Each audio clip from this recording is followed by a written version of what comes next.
అది వైజాగ్ ఫార్మా ప్రమాదం మీద నిన్న రివ్యూ కూడా చేశారు కదా సార్.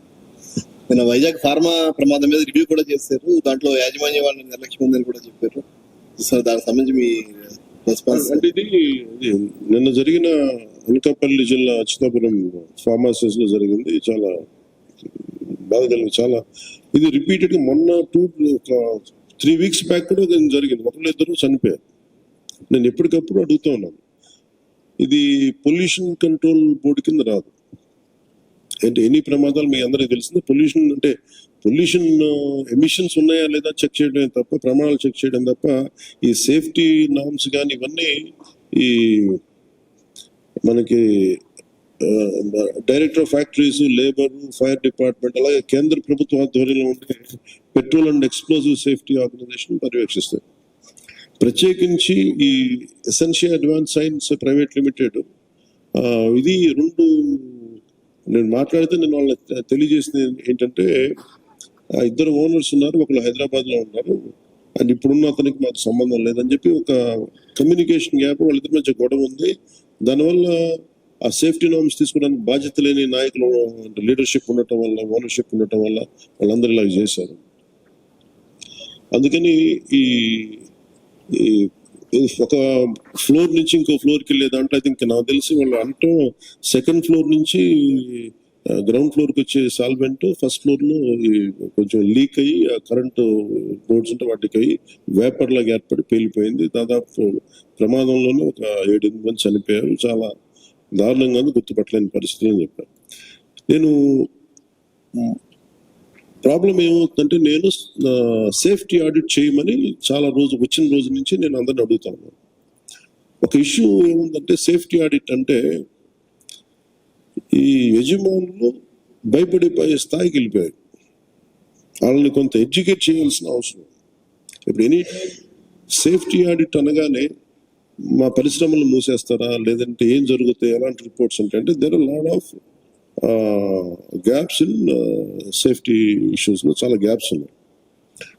సో అందుకని నేనేం చెప్పానంటే, ఇండిపెండెంట్ గా పిలవండి. ఆల్రెడీ ఒక రౌండ్ ఆఫ్ మీటింగ్స్ నేను పారిశ్రామికవేత్తలతో చేశాను, ఎస్పెషల్లీ వైజాగ్ ఏరియా, హిందుస్థాన్ మన షిప్పింగ్ యార్డ్ వాళ్ళతో కూర్చోబెట్టి నేనేం చెప్పానంటే, మీరు ఎన్ని చర్యలు తీసుకుంటారు పనిచేసే వాళ్ళకి కానీ, పొల్యూషన్ కంట్రోల్ నామ్స్ కి సంబంధించి మీరు ఎలాంటి చర్యలు తీసుకున్నారు మాకు వివరించండి అంటే, మేము వాళ్ళు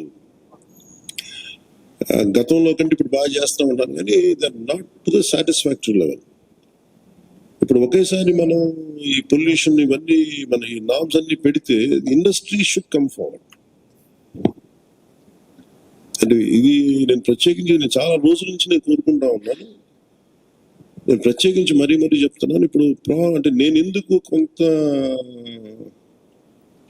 ఒక అడుగు ముందుకేయటానికి నేను ఎందుకు సంకోచిస్తున్నానంటే, ఒకసారి అది ప్రభుత్వానికి ఇబ్బందిగా ఉండకూడదు కాబట్టి నా ఉద్దేశం సేఫ్టీ ఆడిట్ జనాల ప్రాణాలు పోకూడదు, కార్మికుల ప్రాణాలు పోకూడదు అనుకునే పరిస్థితిలో ఉంటాను నేను ఇప్పుడు. అలాంటిది మళ్ళీ ఇది ఇలాంటి సేఫ్టీ ఆడిట్ చేస్తే ఉన్న పరిశ్రమలు వెళ్ళిపోతాయి అని చెప్పి ఒక వదంతి ఉంది. అది కొంచెం మాట్లాడతారు నాతోటి, మీరు ఇలా చేస్తే పరిశ్రమలు వెళ్ళిపోతాయి, పరిశ్రమలకి అనుకూలమైన వాతావరణం ఉన్నదంటే. నా ఉద్దేశం ఏంటంటే, అది కనీస భద్రత అనేది పరిశ్రమలు ఇవ్వాల్సింది కదా. నేను పరిశ్రమలో ఇంక్లూడింగ్ ఆక్వా వాళ్ళకు కూడా చెప్పాను. సో గ్రేట్, చాలా సంపాదన ఉంది, రాష్ట్రానికి ఆదాయం ఉంది, మనకి పరిశ్రమల ద్వారా చాలా సంపాదన ఉంది, కానీ ప్రయారిటీ ఎవరైతే పని చేస్తారో వాళ్ళకి ప్రాణరక్షణ కూడా చాలా అవసరం కదా. ఆ నామ్స్ ఏంటి ఒకసారి మాట్లాడదామని నేను అనుకుంది ఏమంటే, సెప్టెంబర్ మిడ్ లో వెళ్దాం అనుకున్నాను. నా విల్ మేక్ ఇట్ సెప్టెంబర్ ఈ మంత్ ఎండింగ్ లోనే నేనే వెళ్ళి కూర్చోటం ఒక మీటింగ్ చేస్తాను ప్రత్యేకించి వైజాగ్ పొల్యూషన్ కానీ, వైజాగ్ లో ఉండే చుట్టుపక్కల పరిశ్రమలో ఉండే సేఫ్టీ నామ్స్, వీటి మీద నిరంతరం ఇది ఒక ప్రాక్టీస్ అయిపోయింది. ప్రతి 2 వారాలకు 3 వారాలకు మైనర్ ఇన్సిడెంట్, మేజర్ ఇన్సిడెంట్ జరుగుతూ ఉంది. వీటికి ఇంకా అది మినిమైజ్ చేయాలి, అసలు కంప్లీట్ గా ఎలిమినేట్ చేసే పరిస్థితికి రావాలంటే ఏం చేయాలని ఒక కలెక్టివ్ అక్కడ ఉన్న పారిశ్రామికవేత్తల ద్వారా, ముఖ్యంగా కెమికల్ ఇండస్ట్రీస్ లేదంటే ఫార్మాస్యూటికల్స్ వాళ్ళతో కూర్చోవాలి. అలాగే ఫార్మాస్యూటికల్ ఇండస్ట్రీస్ కూడా ఎఫ్లూయెన్స్ 2 కిలోమీటర్ల లోపలికి వదిలేస్తా ఉంటున్నారు, కానీ దానిలో కూడా చాలా ఇబ్బందులు ఉన్నాయనేది చెప్తా ఉన్నారు. వీటి మీద ఒక క్లీన్ సేఫ్టీ మన పొల్యూషన్ ఆడిట్ అయితే జరగాలి. అది విల్ టేక్ ఇట్ ఫార్వర్డ్. అని ఇది చాలా బాధ కలిగిస్తుంది. ప్రతిసారి చనిపోవటం, సంతాపం ప్రకటించడం, లేదంటే ఎక్స్గ్రేషియా ఇవ్వటం, ఇదొక ప్రాణాలకి ఒక విలువ లేకుండా ఇస్తున్నాం, కానీ అది లోపల చాలా చాలా కలిచేసేది, బాధ వేస్తుంది.